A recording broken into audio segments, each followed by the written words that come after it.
Hello, अब हम देखेंगे section 12.5 from introduction to three dimensional geometry that is section formula.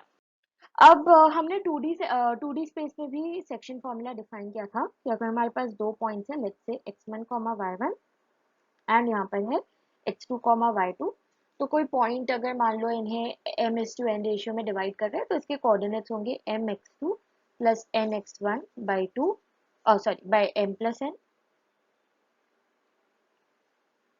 Comma my2 plus ny1 by m plus n, ये coordinates होंगे। अब इसी चीज को हमें 3D स्पेस में एक्सटेंड करना है। सो लेट अस से हमारे पास यहाँ पर कोऑर्डिनेट्स है, ये x एक्सिस है, यहाँ y एक्सिस है, this is z axis and हमारे पास दो पॉइंट्स हैं, यहाँ पर पॉइंट P है एंड यहाँ पर पॉइंट Q है।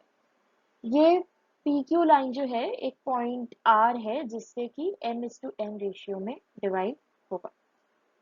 ये रेशियो m:n।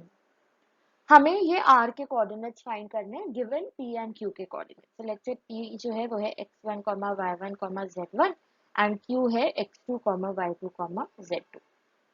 ओके, तो हम यहाँ पर ये करेंगे कि हम सबसे पहले p, r और q इन तीनों पॉइंट से एक परपेंडिकुलर ड्रॉ करते हैं ऑन xy प्लेन। तो मान लो ये पॉइंट l है, ठीक है, ये परपेंडिकुलर है p से xy प्लेन पे। सिमिलरली यहाँ पर ये पॉइंट N है एंड ये पॉइंट M है। ओके, तो ये हमने परपेंडिकुलर ड्रॉप किया। अब हम क्या करेंगे, हम R के थ्रू एक लाइन पैरेलल बनाएंगे LM के। ओके, सो R के थ्रू हमने ये लाइन बनाई है जो कि पैरेलल है LM के। तो लेट अस से ये पॉइंट S है, ये पॉइंट P है, तो हमने इस तरह से बनाया सच दैट ST पैरेलल है LM के। ठीक है, तो हम देख सकते हैं कि यहाँ पर SRNL एंड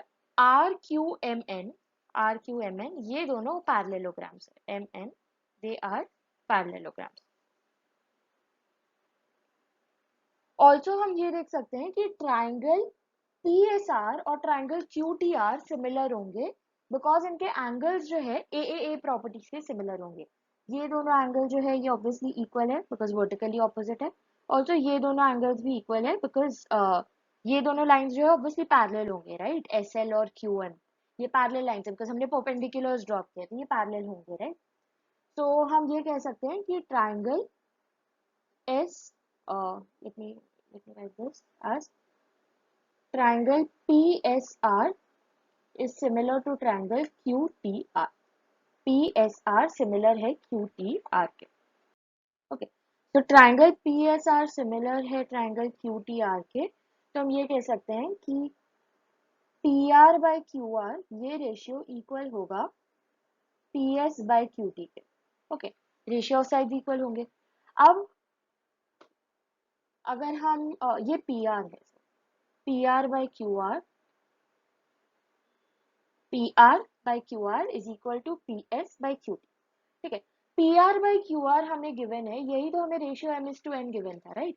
तो हम लिख सकते हैं m:n is equal to PS by QT। अब अगर हम PS देखें, if you remember your figure, हमारे पास फिगर कुछ इस तरीके का था कि यहाँ पर हमारे पॉइंट्स है P Q, ये हमने परपेंडिकुलर्स बनाए हैं।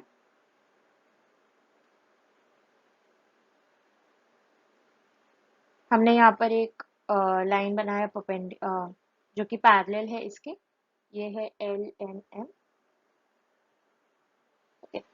तो अगर हमने हमने इस पॉइंट को S कहा था, इस पॉइंट को T कहा था, तो हम अगर PS को देखें, हम PS को लिख सकते हैं SL माइनस PL। ओके, तो ये हो जाएगा SL minus PL by QT। QT को हम लिख सकते हैं QM माइनस TM, ये हो जाएगा QM माइनस TM। ओके, अब अगर हम SL देखें, SL जो है वो इक्वल होगा RN के। SL is equal to RN, right, because ये दोनों लाइंस पैरेलल, ये हमने एनीवे कहा कि ये पैरेललोग्राम है, राइट। SRN L, तो अगर ये पैरेललोग्राम है तो ऑब्वियसली ये दोनों इक्वल होंगे, SL and RN, right. Similarly हम ये भी कह सकते हैं कि टीएम और आरएन भी इक्वल है, TM is equal to RN. तो ये हो जाएगा एस एल की जगह हम आर एन लिख सकते हैं, R N minus P L, और यहाँ हो जाएगा Q M minus T M की जगह अगेन आर एन। ओके, अब आर एन लेटेस्ट से आर के coordinates X comma Y comma Z है, हमारे पास पी के कोऑर्डिनेट्स नोन है x1 comma y1 comma z1 and q के कोऑर्डिनेट्स नोन है x2 comma y2 comma z2। हम Rn को लिख सकते हैं, Rn सिंपली हो जाएगा y1, right. Rn basically distance है पॉइंट R का from this plane xy plane, ये x है, ये y है, ये z है। तो Rn डिस्टेंस है पॉइंट R का xy प्लेन से, जो कि y1 के इक्वल होगा। तो सॉरी, xy प्लेन से डिस्टेंस है, तो ये z1 की ये z के इक्वल होगा, राइट, इसके z कोऑर्डिनेट के।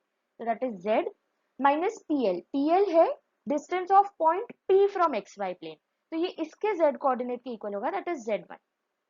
ठीक है। सिमिलरली qm है distance of point q from xy plane, तो ये z2 के इक्वल होगा। एंड माइनस rn जो है r का डिस्टेंस है xy प्लेन से, जो कि z होगा। तो हमें अल्टीमेटली मिल रहा है m by n is equal to z minus z1 by z2 minus z। m by n is equal to z minus z1 by z2 minus z।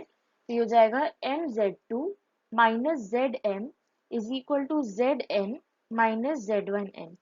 सो अगर हम इधर LHS में z1n ले आए, तो ये हो जाएगा mz2 plus mz1 is equal to zm plus n, hence हमें z मिल जाएगा mz2 plus nz1 by m plus n।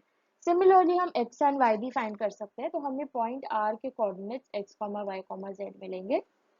m x2 plus n x1 by m plus n, m y2 plus n y1 by m plus n and m z2 plus m z1 by m plus n। ये obviously तभी valid है जब जो point r है वो pq को internally cut कर रहा है। दैट इज अगर ये p है, ये q है, तो पॉइंट r इनके बीच में लाई कर रहा है।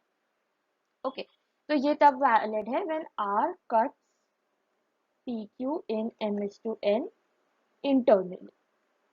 अगर मान लो एक्सटर्नली कट कर रहा होता तो हम n की जगह माइनस n करके यही फॉर्मूला लिखते हैं। तो if r cut pq externally